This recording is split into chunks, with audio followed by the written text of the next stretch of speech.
Hi student, आज हमारा topic है जीएसटी।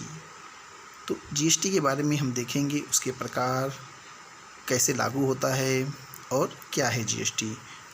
जीएसटी एक ऐसा टैक्स है जो आपके गुड्स और सर्विसेज पे लगता है। तो हम इसके बारे में जानकारी रखेंगे इस टॉपिक पे। तो देखिए इसमें क्या क्या है, किस तरीके की है उसकी जानकारी। पहले देखते हैं हम टैक्सेस क्या होते हैं। एक होता है आपका डायरेक्ट टैक्स, दूसरा आपका है इनडायरेक्ट टैक्स। डायरेक्ट टैक्स में क्या होता है, आप अपने इनकम या फिर जो भी आपका टर्नओवर होता है, वेल्थ टैक्स बोलते हैं, उसे आप दिखाते हैं। इनडायरेक्ट टैक्स क्या है, आपका जो भी गुड्स आप खरीदते हैं, आपने मान लीजिए एक कोई भी सामान लिया, एक बिस्किट लिया आपने 5 रुपये का, तो भी आप उस पर टैक्स पे करते हैं। इसे बोलते हैं हम इनडायरेक्ट टैक्स, जो आपको मालूम ना होते हुए भी आपसे ले लिया जाता है। तो आप हम उसके बारे में देखेंगे, गुड्स और सर्विसेज के बारे में। गुड्स सामान लेते हैं, सर्विस किसी भी चीज़ की सर्विस आपने लिया, रेस्टोरेंट, होटल, या तो आपने ट्रेन में सर्विस ट्रेवल कर रहे हैं, ये सब की सर्विस है। बैंक में बहुत सारी ऐसी होती है जहाँ पे आप सर्विस लेते हैं, उस पर भी आपको टैक्स पे करना होता है। आइए समझते पहले जीएसटी का फुल फॉर्म होता क्या है। देखिए इंग्लिश में जी का आपका होता है गुड्स, एन एस का मतलब होता है सर्विसेज। तो गुड्स एंड सर्विसेज टैक्स, ये इंग्लिश में है। हिंदी में हम क्या बोलते हैं उसको, वस्तु एवं सेवा कर। जीएसटी को हम हिंदी में बोलते हैं वस्तु एवं सेवा कर। जीएसटी के 4 अलग अलग प्रकार हैं। केंद्रीय वस्तु और सेवा कर सीजीएसटी, राष्ट्रीय वस्तु और सेवा कर एसजीएसटी, जहाँ पे राज्य नहीं है, जहाँ पे केंद्र शासित प्रदेश लागू है, वहाँ पे एसजीएसटी नहीं लगता है। उसकी जगह पर तीसरा जो है केंद्र शासित प्रदेश वस्तु और सेवा कर, मतलब यूटीजीएसटी वहाँ पे लागू होता है। और लास्ट और अंतिम है एकीकृत वस्तु और सेवा कर, जिसे हम बोलते हैं आईजीएसटी। तो ये 4 प्रकार के जीएसटी के प्रकार हैं। देखिए हमारे देश में जीएसटी कब से लागू हुआ है। हमारे देश में 1 जुलाई 2017 से जीएसटी हमारे अस्तित्व में आ गई है, और ये तब से हमारे देश में, पूरे देश में ये लागू हो चुका है। तो 1 जुलाई 2017 से लागू है। जीएसटी इन अर्थात व्यापारी का पहचान क्रमांक है। तो देखिए कहीं कहीं आपके दुकानों के ऊपर आपने देखा होगा, ज्वेलरी के दुकानों पे वो लिख कर के रखते हैं जीएसटी इन, मतलब कि ये उनका एक तरीके का पहचान है दुकान का, कि वो जीएसटी पे कर रहे हैं, उनका एक नंबर है। जीएसटी सब नहीं ले सकते हैं, उसके लिए कुछ नियम हैं। जिसकी इनकम, जिस बिजनेसमैन की इनकम, उसे हम लोग टर्नओवर बोलते हैं। साल की जो सालाना इनकम है, इसे हम लोग बोलते हैं एनुअल टर्नओवर। वो 20 लाख से अधिक है तो उन्हें जीएसटी लेना कंपलसरी है। उससे कम है तो नहीं ले सकते हैं। 20 लाख से ऊपर है तो उन सभी व्यापारियों को जीएसटी IN, जो जीएसटी इन है, वह लेना कंपलसरी है। आपने पैन कार्ड देखा ही होगा, आपके घर में आपके पेरेंट्स के पास, या फिर भाई बहन के पास, या फ्रेंड के पास, या किसी के पास से आपने देखा होगा पैन कार्ड कैसा होता है। पैन कार्ड में देखेंगे तो आप 10 नंबर होते हैं अक्षर, उसमें कुछ अल्फ़ाबेटिकल और कुछ न्यूमेरिकल नंबर का मिक्सर होता है, जिससे उनको एक पैन नंबर तैयार होता है, मतलब परमानेंट अकाउंट नंबर। ठीक वैसे ही जीएसटी नंबर भी जिस व्यापारी को दिया जाता है, उसे 15 अंकों का ऐसे ही एक नंबर दिया जाता है। देखिए पैन नंबर जो होता है, परमानेंट अकाउंट नंबर, उसमें 10 अक्षर जैसे होते हैं। वैसे देखिए सेम जो आपके स्क्रीन पे दिख रहा है, इस तरह के ही जीएसटी नंबर उस व्यापारी को दिया जाता है। स्टार्टिंग के 2 number numerical, then alphabetical, numerical, एक फिर से आप देखिए अल्फ़ाबेटिकल है, फिर 1, फिर अल्फ़ाबेटिकल और न्यूमेरिकल है। मैं इस पूरे अक्षर को समझाता हूँ कि एक्चुअल में ये कैसे लागू होता है। देखिए, जो अभी आपने एक नंबर देखा 15 डिजिट का, तो उसमें देखिए 15 डिजिट के नंबर में सबसे आगे 27 था। उस 27 का मतलब है कि जिस प्रदेश में आपने जीएसटी नंबर लिया है ये उसका कोड, तो आपने देखा वहाँ पे 27 था, तो मतलब 27 जो है वो आपके महाराष्ट्र का कोड है। 2 नंबर तो ये हो गए, 2 नंबर आपके क्या दिखाएंगे, आपके प्रदेश का कोड होगा, राज्य का। अगर आप गुजरात से लेंगे, अगर आप कहीं और से लेंगे किसी भी राज्य से, तो वहाँ का कोड आएगा। तो 2 नंबर ए हो गए। अब बचते हैं अगले के जो 10 अंक होते हैं। देखिए 15 अंक होते हैं, 2 नंबर माइनस कर लीजिए, अब आपके पास कितना बचा है 13। तो अगले के जो 10 अंक होते हैं आपके पास में, उसमें जो जिसने जीएसटी नंबर के लिए अप्लाई किया है ये उसका वही पैन कार्ड नंबर वहाँ पे रख दिया जाता है। आगे के 2 नंबर राज्य के, जिस राज्य में है, हमारे महाराष्ट्र राज्य का 27 है तो 27 वहाँ लिखा रहेगा। अगर आप आसपास जा कर के देखिए, हर जीएसटी नंबर जो भी दुकानों के आगे लिखा होगा आप देखेंगे, देखना जा कर के चेक करना, देखिए 27 से स्टार्टिंग मिलेगा महाराष्ट्र का सबका। तो स्टार्टिंग का 2 नंबर तो आपका हो गया राज्य का, और उसके बाद के जो 10 अंक होते हैं वो वही पैन नंबर रहता है जो जिस व्यक्ति ने उसे अप्लाई किया है। तो हो गया देखिए 12। अब उसके बाद में जो 13वां नंबर होता है उसमें ऐसा नंबर रखा जाता है कि वो किस बिजनेस के लिए अप्लाई कर रहा है। जो भी व्यक्ति का जिस चीज़ के लिए अप्लाई किया जाता है वो उस कोड के लिए वो 13वां अंक दिया जाता है। और 14वां जो अंक है वो हमेशा जेड एज ए डिफ़ॉल्ट वो सभी के लिए लागू होता है। वो कहीं से भी लेंगे तो जेड आपका वहाँ पे रहेगा ही रहेगा। और बचता है आपका लास्ट अंक 1। वो 15वां अंक या तो अल्फ़ाबेटिकल भी हो सकता है या तो न्यूमेरिकल भी हो सकता है, वो कोई भी हो सकता है। तो इस तरीके से 15 जो अंक हैं उसे किसी भी जीएसटी धारक जो अप्लाई करता है उसे इस तरीके से मिलते हैं।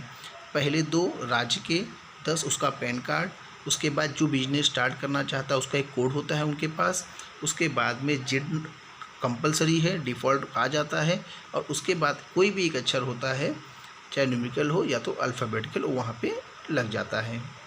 तो इस तरीके से हमें एक जीएसटी नंबर प्राप्त होता है। देखिए जीएसटी के 5 अलग अलग तरीके के परसेंटेज के हिसाब से उन्हें अलग अलग चीज़ों में बांटा गया है कि कुछ को 0% पे जीएसटी लिया जाएगा, किसी कैटेगरी पे 5%, किसी पे 12, किसी पे 18, किसी पे 28। इस तरीके से 5 अलग अलग कैटेगरी में इन्हें बांटा गया है। और ऐसा भी है कुछ चीज़ों के ऊपर जो छूट दी गई है, जहाँ पे 0 बता रहा हूँ मैं, वहाँ पे जीएसटी नहीं लिया जाएगा। वो ज़्यादातर सामान्य हमारे दैनिक जीवन में उपयोग होने वाली चीज़ें हैं। सबसे ज़्यादा जो टैक्स लगा है 81% ऐसी चीज़ों पे लगा है जो लग्जरी हैं, जो महंगी है थोड़ी, उस पर 18%। 100 में से 81% ऐसी चीज़ें हैं जिस पे 18% का जीएसटी लगा हुआ है, जो महंगी हैं इसके लिए। सस्ती चीज़ों पे या दैनिक जीवन में उपयोग करने वाली चीज़ों पे टैक्स बहुत ही कम है और 0 भी है। तो इतना याद रखना है आपको कि 18% वाले टैक्स का जो स्लैब है उनमें सबसे ज़्यादा चीज़ें आती हैं और वो महंगी होती हैं। देखिए 0% जीएसटी वाले में क्या क्या आता है। वस्तु और सेवा, देखिए दो अलग चीज़ें, जैसे हमने देखा गुड्स और सर्विस अलग अलग है। वस्तु में अनाज सहित जीवनावश्यक वस्तु, सब्जी, फल, दूध, नमक, मिट्टी के बर्तन, इस सारे के सारे चीज़ों पे कोई तरीके का जीएसटी नहीं देना है।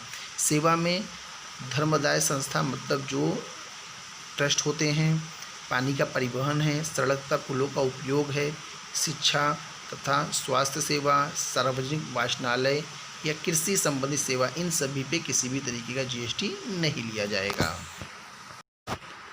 5% में क्या क्या आता है? वस्तु में सामान्य उपयोग की वस्तुएं जैसे एलपीजी सिलेंडर, चाय, तेल, शहद, शीतगृह में रक्षित सब्जियां, लौंग, काली मिर्च, मसाले, मिठाई आदि। और सेवा में देखिए रेलवे परिवहन, बस परिवहन, टैक्सी सेवा, विमान परिवहन, उसमें भी कौन सा? इकोनॉमी क्लास के, ये भी याद रखना है।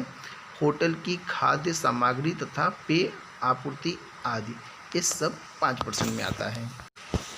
12% में देखिए क्या क्या आता है? वस्तु में ग्राहकोपयोगी वस्तुएं, मक्खन, घी, सूखा मेवा, सब्जी तथा फलों द्वारा बनाया गया अचार, मुरब्बा, जैम, जेली, चटनी, मोबाइल आदि। जबकि सेवा में छपाई के काम, गेस्ट हाउस, निर्माण कार्य, व्यवसाय से संबंधित सेवा आदि। 18% में देखिए अत्यधिक वस्तु एवं सेवा कर का समावेश। इसमें सबसे ज़्यादा चीज़ें आती हैं, जैसे मैंने आपको बताया 81%। देखिए इसमें वस्तुएं क्या क्या हैं? मार्बल, ग्रेनाइट, इत्र, धातु की वस्तु, संगणक, प्रिंटर, मॉनिटर, सीसीटीवी आदि, और भी बहुत सारे हैं। सेवाओं में courier service, outdoor catering, circus, नाटक प्रदर्शन, सिनेमा, चलन विनिमय सेवा, शेयर खरीदी बिक्री पर दलाली सेवा आदि आदि, मतलब और भी बहुत सारे हैं। तो ये आपका है 18% में। 28% सबसे उच्च दर का है ये। इसमें वस्तु देखिए कौन कौन सी? ऐशो आराम की वस्तुएं, motorcycle parts, luxury car, paan masala, vacuum cleaner, dish washer, AC unit, washing machine, तंबाकू उत्पादन, शीत पेय आदि, ये वस्तुएं हो गई। सेवाओं में देखिए पंच तारांकित होटल, मतलब 5 स्टार होटल, निवास व्यवस्था, अम्यूजमेंट पार्क, जो देखिए आप जाते हैं वाटर पार्क या फिर ऐसे बहुत सारे पार्क होते हैं जहाँ पे ज़्यादा चार्ज लगता है, मनोरंजन उद्यान जिसे बोलते हैं, water park, theme park, casino, race course, IPL जैसे खेल, विमान परिवहन, बिजनेस क्लास। इकोनॉमिक क्लास का अलग होता है चार्ज, बिजनेस क्लास का अलग। ये सारे जगहों पर 28% का जीएसटी लगता है। आइए देखते हैं कि जीएसटी का जो बिल होता है उसका इनवाइस कैसा होता है। आपकी किताब में भी इनवाइस दिया हुआ है। तो इनवाइस का अलग अलग तरीके का जैसे भी बनाया जा सकता है, ऐसा कुछ फिक्स पैटर्न नहीं है। तो देखिए एक मैंने इनवाइस लिया है, सबसे ऊपर जो आएगा वो उस दुकान का नाम होता है जहाँ से माल जाने वाला है, सप्लायर्स बोलते हैं इसे हम, उसका नाम, उसके नीचे उसका एड्रेस, एड्रेस के नीचे उसके कॉन्टैक्ट नंबर, ईमेल आईडी और जीएसटी का नंबर। फिर से रिपीट कर रहा हूँ मैं, उस कंपनी का नाम, उसके नीचे उसका एड्रेस, ईमेल आईडी, कंपनी का जो हो, या तो पर्सनल भी चलता है but most of the company के ईमेल आईडी होते हैं, या वेबसाइट, और कॉन्टैक्ट नंबर, और लास्ट में उसका जीएसटी नंबर। उसके बाद टैक्स इनवाइस में जिसको हम माल दे रहे हैं, सप्लाई कर रहे हैं, जिसको हमें गुड्स देना है, उसका नाम देखिए आपको छोटे में दिख रहा होगा, उसका नाम रहेगा, उसका एड्रेस होगा, उसका कॉन्टैक्ट नंबर, उसका ईमेल आईडी और उसका जीएसटी नंबर। ये जो लेफ़्ट में देख रहे हैं वो लेफ़्ट में वही सब चीज़ें हैं आपकी।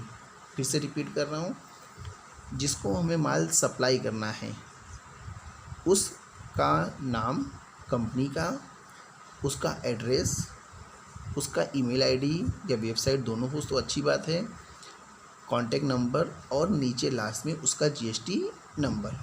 देन उसके बाद में आपका आता है इनवाइस नंबर और इनवाइस डेट। इनवाइस नंबर मतलब वो बिल जिस दिन का बिलिंग है ढूंढने में इजी हो, इसलिए इनवाइस नंबर रखते हैं। और इनवाइस डेट आज के डेट में अगर बिल बनाया तो डेट का।